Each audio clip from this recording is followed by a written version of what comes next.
what I'm telling you right now is my personal opinion. It's not necessarily the opinion of the team or the opinion of PMBOK. Okay. I think I should also remember to tell you that again at the end of the presentation. All right. So again, the other thing that Jack mentioned is about the questions. As you will see, we don't have a slide in this presentation because it's a friendly session we have together. And therefore, it's a good idea to have as many questions as possible. So feel free to ask questions whenever you have something in your mind, and we will go through them. All right. So you've probably seen some things about the 7th edition of the PMBOK guide, and there are some resources about that online. I'm going to take off my headphone. That should be okay, because there's a lag in audio, and I can hear myself with a little bit of lag, and that's very distracting. Okay, so there's already a lot of information about the 7th edition of the PMBOK guide online. You can find that. But it will be different from what we have today here. And the main difference is that what you can usually see online is about what has changed. But what I would like to do here today is to tell you about why these things have changed. So that would be the focus. If we have time at the end, I will tell you a little more about what has changed. And there was something, it was interesting. There was a conversation on LinkedIn a few weeks ago, and there was someone who said something like, even PMI has realized that the PMBOK was wrong, and therefore they've changed it in the 7th edition. That's not like that. That's really far from the truth. The fact is that the PMBOK guide was something interesting, something useful, and we could continue with the same approach and create the next version of the PMBOK guide with some improvements on what we had before. But the decision was to do it from scratch and from a new perspective. The reason was that doing that would give us more freedom to provide something that can be more useful for everyone. And it's not about having a mistake in the previous versions, it's about creating something better. It's about adapting to the needs of the community. And I hope it would work as we hope for it. There have been a few things that were the reasons for the changes. One of them that you've seen is about covering the agile methods. In the previous versions, it's been a few versions. I think they started at version 4, but I'm not sure right now. That each time more and more information about agile was added to the PMBOK guide. But it was not completely practical, in my opinion, because there was this whole structure, and then the content about agile was bolted into that. It was not part of the essence of the PMBOK guide. And that essence that we had for the PMBOK guide, that was not inclusive enough. That couldn't make it easy to cover agile the way we really wanted to. That was one of the reasons. And the other one was about some of the practical issues that we see in the project management community. It's not about what we have, it's about what happens in practice, the misunderstandings even sometimes. You know, I was also involved in, as a reviewer in the latest version of Prince2, and in Prince2, the changes in the latest version was not changes to the methodology, it was only changes on the way the methodology was explained. And it was there because we realized that people are making mistakes in using Prince2. And so we changed that in order to prevent those mistakes. But anyone who had read the previous version of the manual, Prince2 manual, could realize that those things were mistakes, but still you have to take responsibility and prevent those mistakes from happening. Now, in the PMBOK guide, it's not about changing the explanation, it's also about changing the whole structure, which I will tell you more about that. So the idea is that with version 7, it's not biased toward a certain way of delivering projects. It's a very open concept. It can accept any type of project delivery, which makes it a really good option for us. And the other thing is that it gives us more options for the future. You know, in all previous versions, we've been improving something. Version 5 was an improvement for version 4. Version 6 was an improvement for version 5. But there's a limit to that. If you keep going like that, there's a ceiling. It cannot go higher than a certain level. Every once in a while, you have to stop. You have to rebuild something. Even no matter how good the previous thing is, if you want to have a future, you have to redo something. So what we did was that we created a new foundation. I really see it as a foundation. A new foundation that can be used for the future versions of the PMBOK guide to give us this opportunity to explore different types of working in projects without being limited to one or a few types of working. So what you will see in January, the new version of the PMBOK guide will be out in January. What you will see is the first version that is created with this foundation. It's not going to be the last one, it's just the beginning. And hopefully the next versions will build on top of this and become better and better each time. So I'll tell you about the essence of those changes. And for me, all those fundamental changes come to this point in time. It was a few years ago, I think 3 years ago, and I was reading a book which was a collection of essays from Richard Feynman, the famous physicist. He's a really, really great guy. And when he was explaining, he was talking about a certain type of problem they had in the science community. And he said that what they are doing is cargo cult science.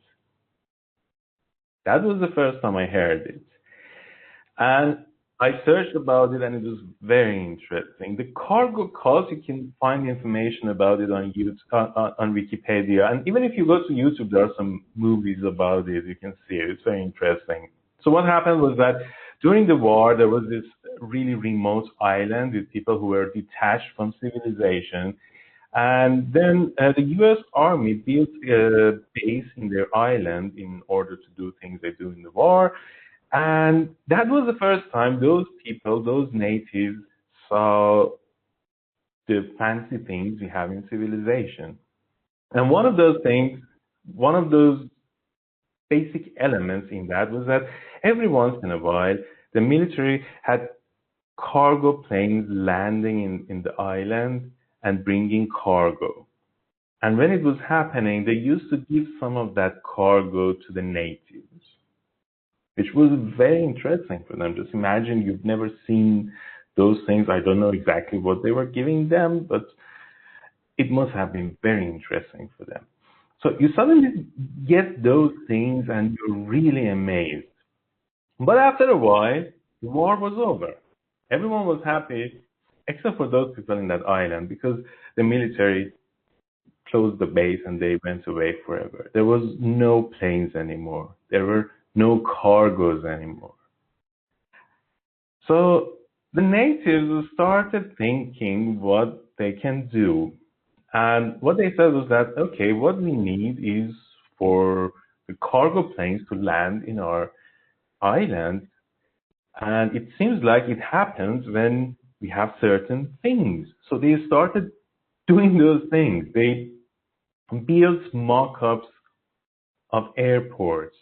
They built runways with towers and even mock planes in there, so that the planes that are flying will think that this is the place for them to land, and they will land and give them the cargo, which of course never happened, but they kept doing that.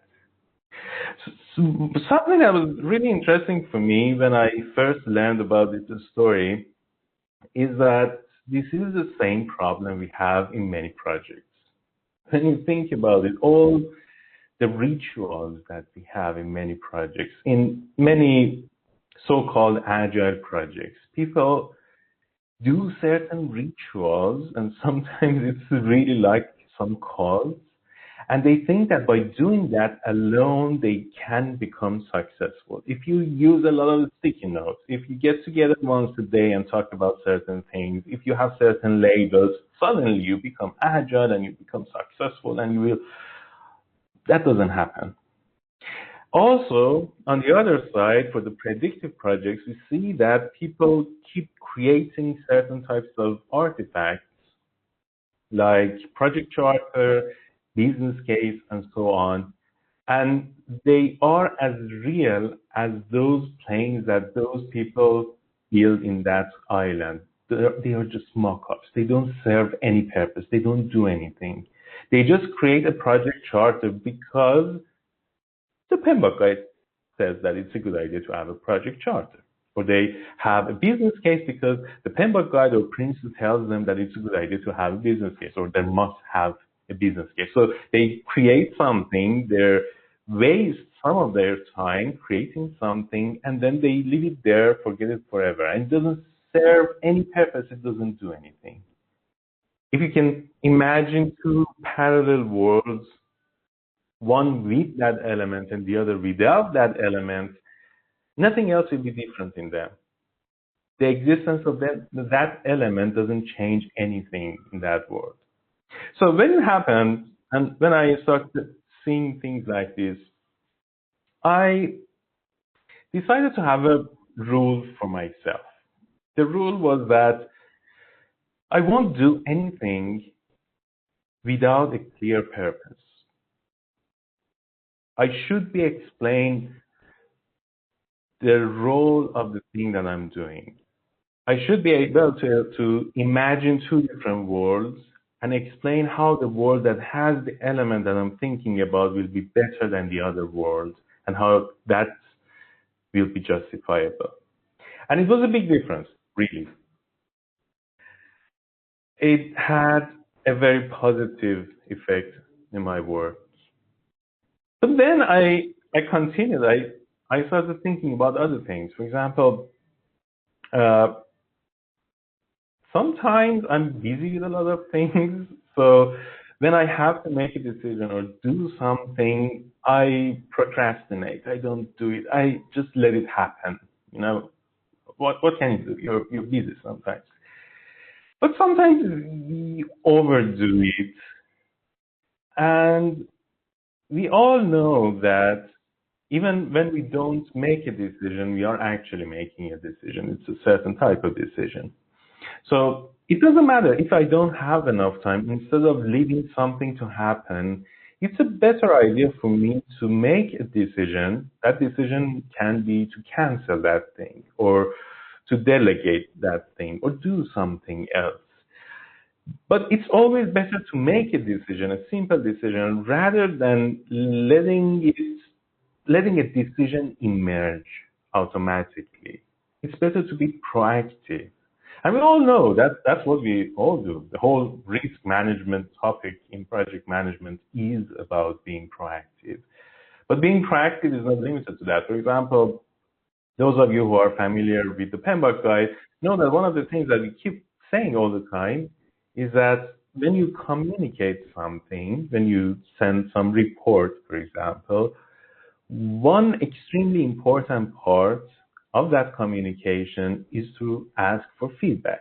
Because when you ask for feedback, you are sure that the communication is done and the other person has understood what you wanted to say. That's also being proactive. And when you think about it, there are many different ways for us to be proactive, and it always helps. Being proactive doesn't mean that you have to be active, if you want to call it that. Sometimes you can't make a decision not to do anything, but you make that decision proactively. That's very different.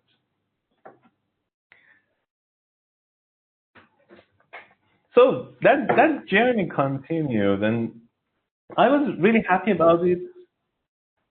And eventually, uh, I had more rules like that. I told you about two of them. One of them was to have a purpose for everything I do. If you don't have a purpose, don't do it. And the other one was to be proactive. I started finding more useful rules.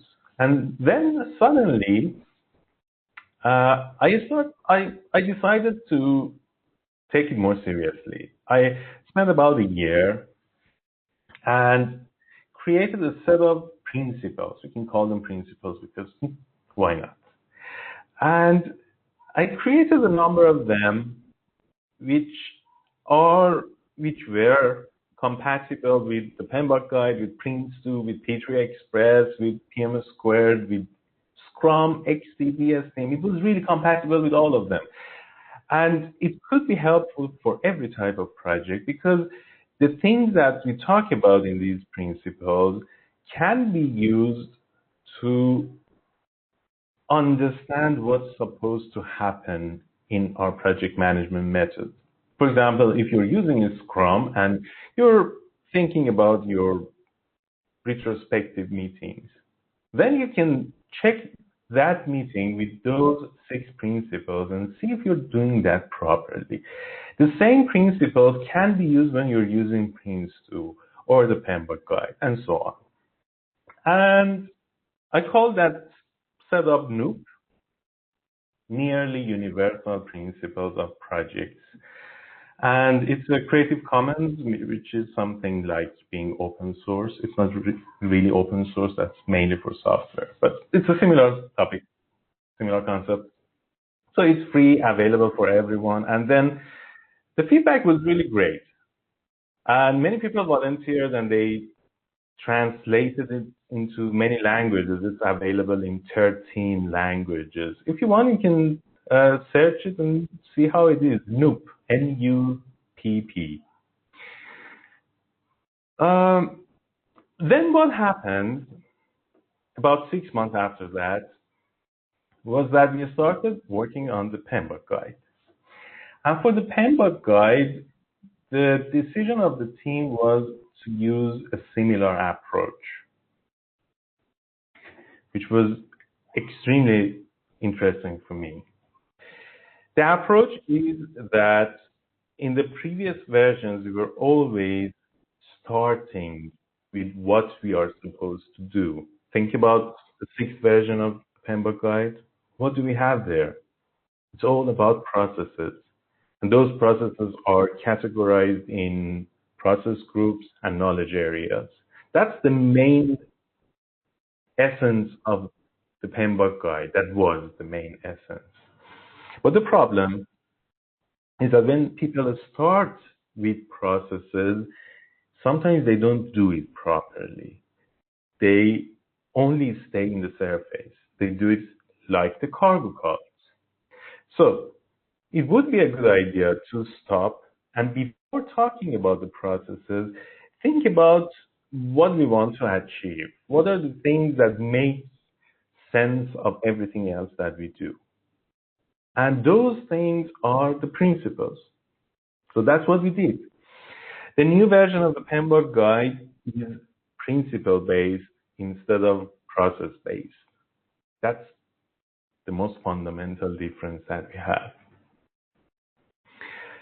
Processes come a lot after that. We have a lot of content and then come the processes. Now, the other thing that may be interesting for many of you who are familiar with the PMBOK guide is that, well, let me tell you this first. The PMBOK guide, the book itself, always had 2 sections. it was never obvious, but there were two different sections. And you can go and check your book if you're curious. One of those sections is called the standard, and the other section is called the guide. And it's confusing because the whole book together is also called the guide, but that's a different problem. But anyway, there were these two different sections. And as you know that the main essence of the previous versions of the PMBOK guide was processes, both of them were talking about processes. That's the ice cream machine. Let me close the window. It's making a lot of noise. Just 1 second. Yeah, I guess it's better now. You think that it only happens in summer, but well, they're still here. Okay. Yeah, I really need ice cream as well. All right. So those two sections, the standard and the guide. One of them was talking about the processes from the process group's perspective, and the other one was talking about processes from the knowledge area's perspective, plus some extra things. But the main concept was the same for them. In the new version, it's different. And this distinction between those two parts is important because the standard is based on what ANSI defines as being a standard. There are certain rules that we have to follow. In this version of the PMBOK guide, we had multiple people involved. There were the development team, if you want to call that. There were 12 of us. I was part of the development team. We were responsible for the content. And there was the leadership team. They were managing the whole project. And then we had two review teams. Those reviewers were people who volunteered. And I think we had 80 people or 150, something like that. And then there were the whole community.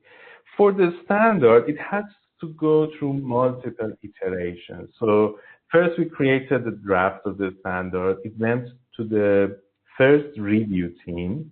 We received feedback from them, applied the feedback, and then we sent it to the second review team.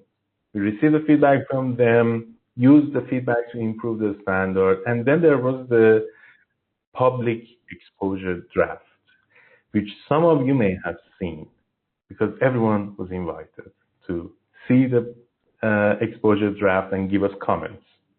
And we received a lot of comments, unbelievably. We couldn't do anything else for 2 weeks or 3 weeks. So that was a lot of work. I never expected that. But anyway, we also used that those comments to improve the standard again. For the other part, the guide, the process was the same, except that we don't have the public exposure. So it was only with the internal reviewers. And that's the main difference. The standard is more serious. Now, in the new version, there are two main parts in the standard. The first one is the principles. And the other part is about the concept of value in projects, because the idea was that we don't pay enough attention to the concept of value in every type of project, and we have to identify that regardless of the method that we have in our project. That's the standard. And then the guide has three main parts. One of them is about the domains. The domains are the areas where you use to run your project. It's like the things in Prince2 and resembles some of the things in the process groups for people, but more likely in the knowledge areas, but it's neither of them really. So domains is one of the parts.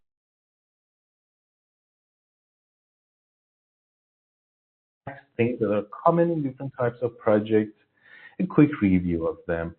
And the other part that is very important for me personally is about tailoring. We have a full chapter, very serious, about the concept of tailoring. And there we worked on a system where we consider two different steps for tailoring. One is where you create a partially tailored system for the whole company that you have, for all projects you have, or for different types of project that you have in your company. And then in the second step, where you want to start a new project, you will tailor it for your own project. So this is the structure of the new version of the PMBOK guide. And the other difference, which may be interesting for many of you, is that you remember that PMBOK guide was getting bigger and bigger all the time. It was almost huge, the sixth version, and many people were thinking, okay, how big is it going to be in the seventh version? Well, it's going to be a lot smaller.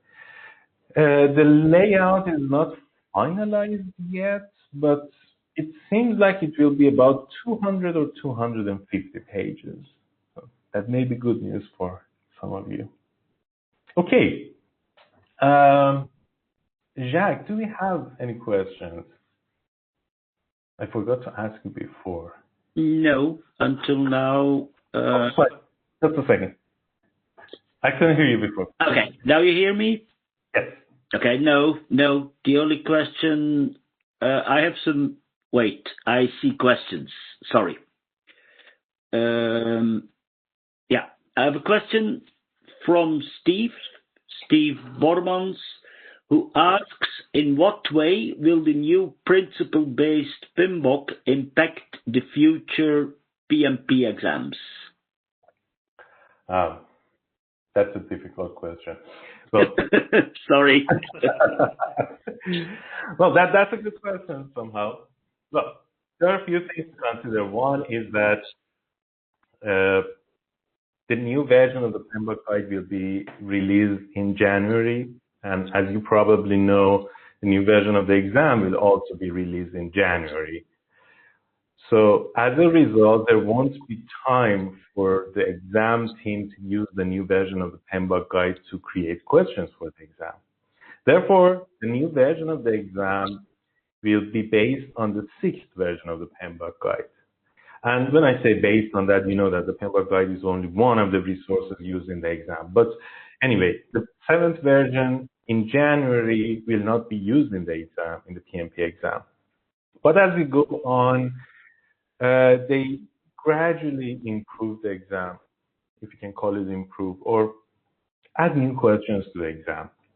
It will use the same structure that they have for the exam, and that's a structure that is different from the PMBOK guide, in my opinion, unfortunately, this is so, but anyway. And gradually they will add questions from the seventh version of the PMBOK guide to the PMP exam.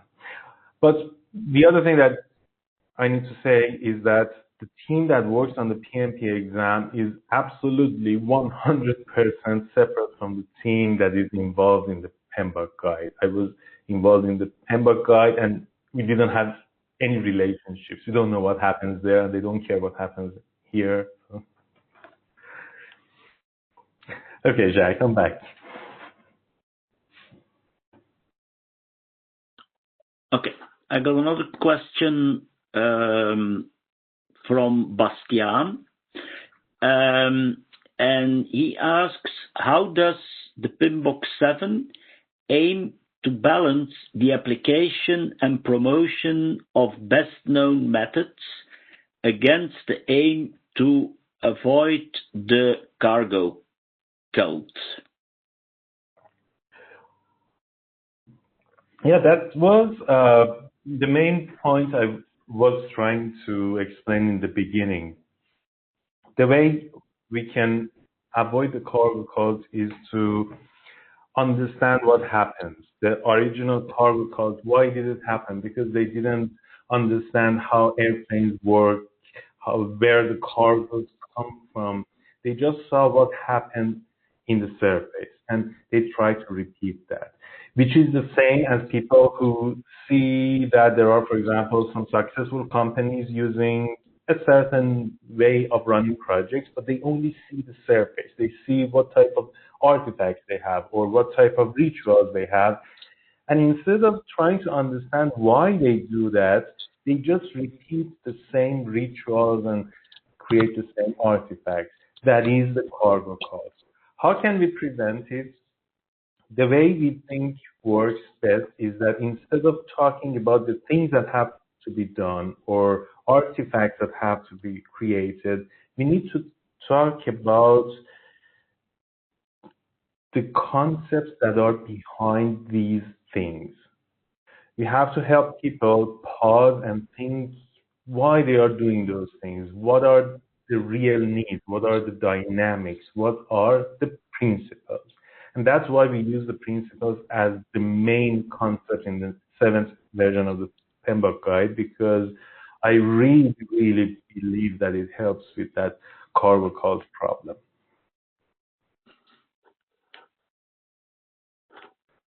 Back to you, Jack. Yeah, for the moment, there are no more questions. I still have some questions. I see a question coming from one of our main sponsors. And he asks us, are PMBOK and Prince2 coming closer together? So what are the main differentiators between the two? Many people have asked me that question, and that's very natural, really. Yeah. I've written a few short articles about that on my blog. If you would like, you can find my blog. That's nader.pm, very simple. But overall, the main difference here is the same difference we had before. It's the fact that Prince2 is a methodology, and it's still a methodology. And the PMBOK guide was not a methodology and didn't want to be a methodology, which is still the case.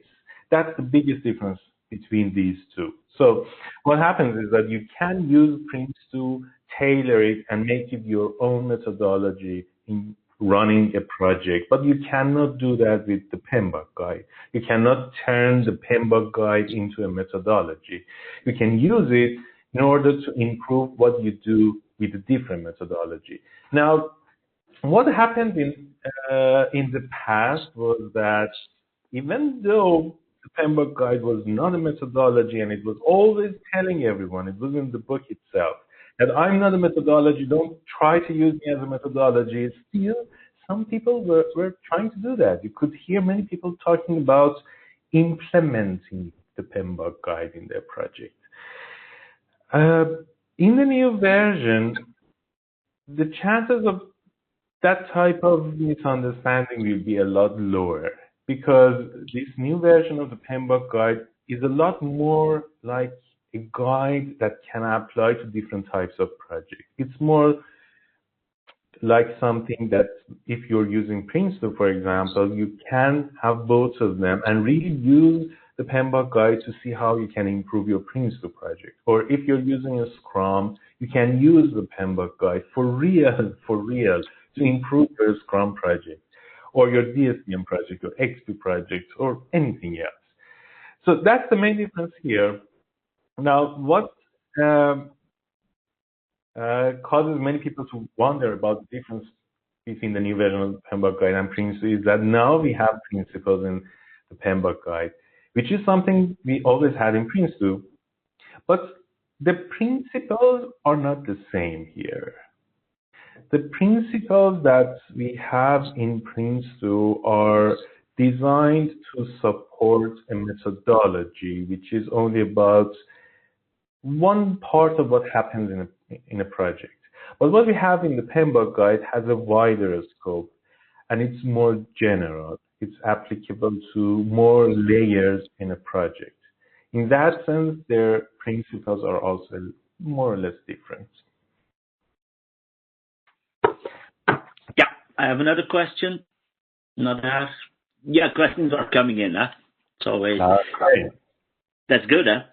It's a question from it's a question coming from Stefan, and he asks, can you tell us a little more about the concept of value built in the new PMBOK? Okay. That's a good question, but a difficult question. It's really tricky. There are two things that were considered in the new version of the PMBOK guide. One is the concept of value, which is not so different from value as it's mentioned in agile projects. So practically, it's been recognized in the PMBOK guide as something that has to be considered in every type of project.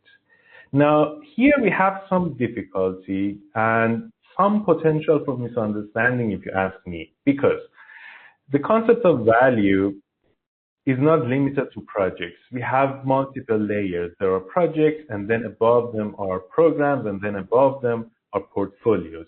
There are some places where this whole mixture is so simple that everything can be merged into one concept. If you think about Netflix and Spotify, for example, for them, everything is merged into one layer practically. There's no huge difference between their projects and portfolios and programs. The concept of value can be fully managed in the projects. But when you think about larger projects, more complicated projects, it's not even possible. There are many parties involved in the project. And the way it generates value depends on a lot of things. Depends on politics, on major players in the international market, and so on. People who work in the main project may not be able to understand what value means for that project. So it won't work like the way value works in agile projects, but what we still wanted to consider is that it doesn't matter what type of project you have, there is something about value in a certain scope at least that you can consider in your project. And we have some contents about that. So it doesn't mean that the way you consider value in a construction project will be the same as the way you manage value in your IT project. They will be different, but there are considerations. So that's one point. And the other point is that we have a lot of information about outcomes. Then the importance of considering the outcomes before outputs and sometimes at least in addition to outputs. Because the idea was that in most projects, people are too focused on the outputs that they don't consider the outcomes of what they do. Now, here again, we have some difficulties. The main thing is that in some projects, more predictive projects, your real goal is not to create an outcome. That's something you do in a program layer. Your real goal is to create an output. But what we wanted to do was to say that there are different scopes in every project. There are still a lot of places where you can pay attention to the outcomes, and you should do that. For example, if you're responsible for planning the project, what are the outcomes of the act of planning? Don't only think about the output, which is a plan. Think about the outcomes of that, which is what you can get from that plan. So these were the two of them. I hope it was the answer to your question or something close to what you could answer.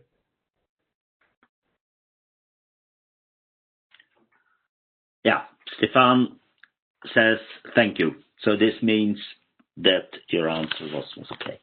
Good. In the meantime, Nader, I also have a question. In the beginning, you talked about that foundation. Does that mean that the team who writes the PMBOK is completely different from the past?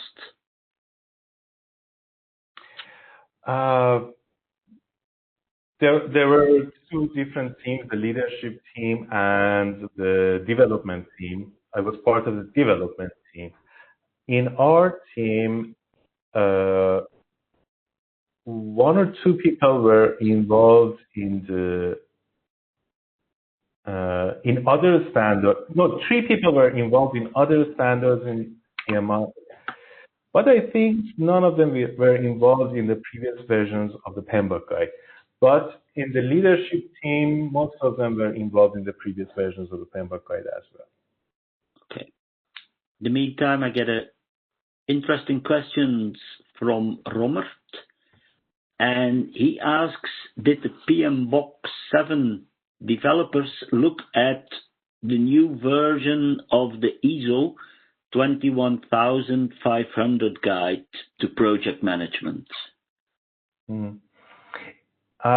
It was mentioned in one of the meetings, and a few of the members took the responsibility to do that and let us know if there's anything we have to consider. I was not part of them. I was never so much into ISO standard for project management myself. Good. I have one question from me. As I'm a lazy guy, I was wondering the number of pages, because I've seen that PMBOK growing every edition with hundreds of pages and becoming more and more difficult to read. Yeah, I meant Sure me. it's going to be a lot smaller. The whole book, it's not fully laid out. So we don't know the number of pages for sure, but it's probably going to be between 200 and 250 pages. And that's for the whole book. The part that is the standard is probably going to be about 40 pages. The draft was, I think, 34 pages. Okay. Yeah, the previous one was almost 700, I think. So, yeah, that's very good. Very nice. Yeah, I have the impression that it's not just a PMBOK 7, but that it's a complete rework of the entire approach. Yes, we just copied and pasted a few parts of the previous version, like the definition of the project or the definition of project management and things like that. The rest of it is all done from scratch. Okay. We didn't do a lot of updating. I have another question from he. And he asks, is it correct that the new PMBOK has become more holistic? I mean, is, for instance, calculations like CPI and SPI still included in the new version? Okay, it depends on what you mean by holistic. In my opinion, a lot more holistic. You have an echo. Sorry to interrupt you, but you have an echo now on your on when you speak. Oh, really? And before we didn't have it. Okay, maybe I have to. Okay, it should be okay now. I turned off. Yeah, thank you. Okay, so it depends on what you consider holistic, but in my opinion, it's a lot more holistic, especially because it's inclusive of all different types of projects, because it doesn't go through the details such as processes. It's mainly about principles, and those principles are general and they are applicable to every type of project. Although the way you can realize those principles depend on the type of project you have. I know that what you meant was something else. I'll get to that. Something I didn't mention was that we have a new concept. The new concept is something called Standards Plus. Standards Plus, you may have seen, it's a website. It's a platform from PI. And there,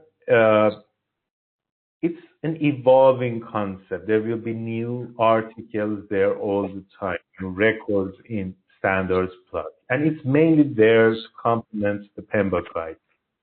Everything that we don't include in the new version of the PMBOK guide, which is all the processes, the process groups, knowledge areas, and so on, they will all go to Standards Plus.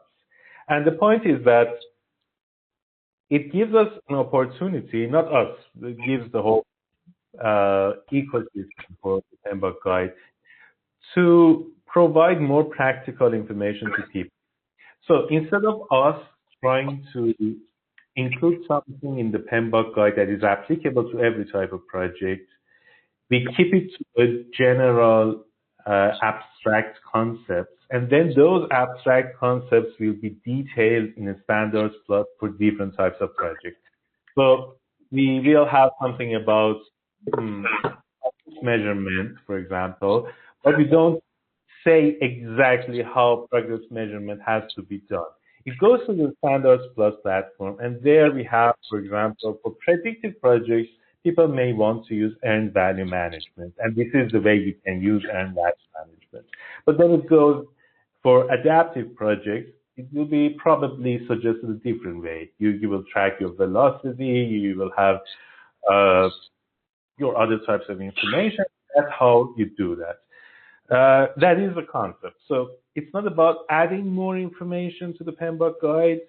It's about making it more inclusive. That's how we try to make it more holistic, I would say. Good.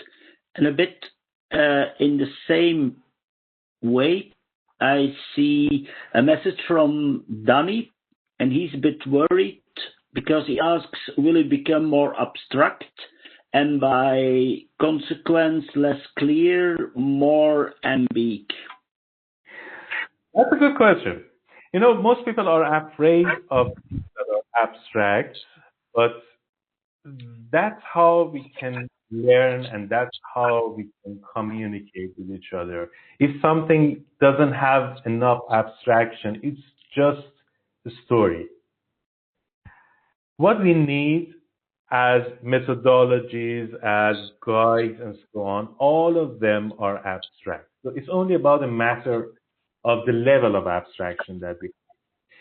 The new version of the PMBOK guide, in my opinion, other team members may see it differently. In my opinion, the new version of the PMBOK guide will be more abstract. And that's because we've created something that is applicable to every type of project, for real. If you want something that is really applicable to a construction project as well as an IT project using an agile method, then it has to be abstract. But it doesn't mean that it's not practical because the information that we give, we've tried to make it useful. And the other thing is that that information, which is the skeleton for every type of project, goes to the Standards Plus platform. And there it will be detailed for the type of project that you have.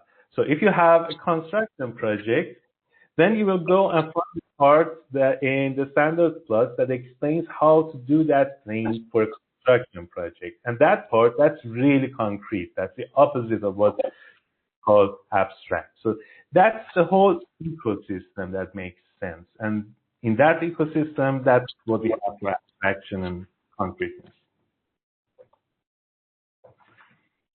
Great, thank you. I see it's already 5:30, so it went really fast. Yeah. Questions I can answer quickly. I can give short answers. Sometimes I can. Can you give short answers? I'm really looking forward to read it. So it's yes. And I'm also looking forward to the famous, how do you call it, NUP? You can take a look online. It's just go to nupp.guide. It's been there for more than a year. Yeah. Okay, I will certainly have a look.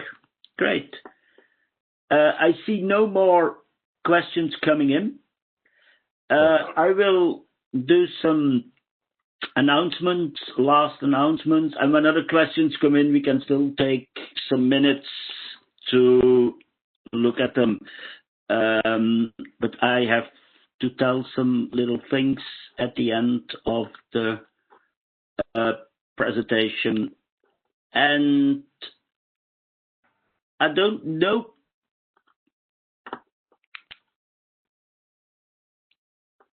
if people can see the screen. It should be coming. I see you. That's already good. But there should be, he's opening a presentation now. It's not so fast, otherwise it doesn't come. Can you see the presentation? Yes, sure. Okay, so this is normally the beginning presentation, but that doesn't matter. So you all know our theme that we had for this year, Black Swans, Unknown Unknowns. I have a problem going to the next slide. Okay, I found it. Okay, so this is what we talked about. Once again, at the end of the session, I want to thank our sponsors, Mind Manager and ProSource, our gold sponsors who help us a lot as a chapter. For us, it's very important. The session is recorded and will be made available on the PM Fair. So that's very important, so that when you want to hear things that Nader told us, Nader, I always say Nader, sorry Nader, I know it's Nader, but what Nader told us, you will find again. Okay, this is a little reminder for the PDU code. And very important, as each time we have a lucky winner, and the lucky winner of this session, I don't know if she is still online, is Laura Roversi. Okay. The lucky draw is 1 year free membership of the chapter. So it's a guest pass, but we will inform you when you get your prize. Great. Last slide is thank you, especially to our great speaker who did it perfectly without slides. I liked it, to be honest. And yeah, I have nothing more to add, unless I see people thanking Nader. Someone, Pascal, is very happy to hear about NUP. It's the first time I hear about it, so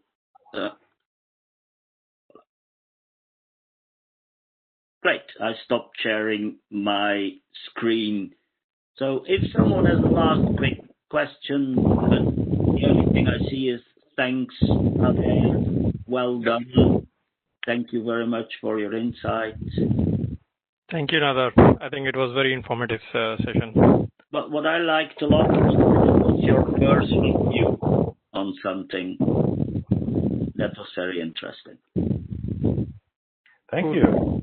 Both of you. Thanks, Jack. Thanks, Tom. And to all the audience for coming here. I'm really happy to be able to present it to you guys. Yeah, Useful. and we were a lot, huh? That means that it is a topic that interests everyone. Thank you all. Thank you, Jack. Thank you. Thank you. See you soon. Bye.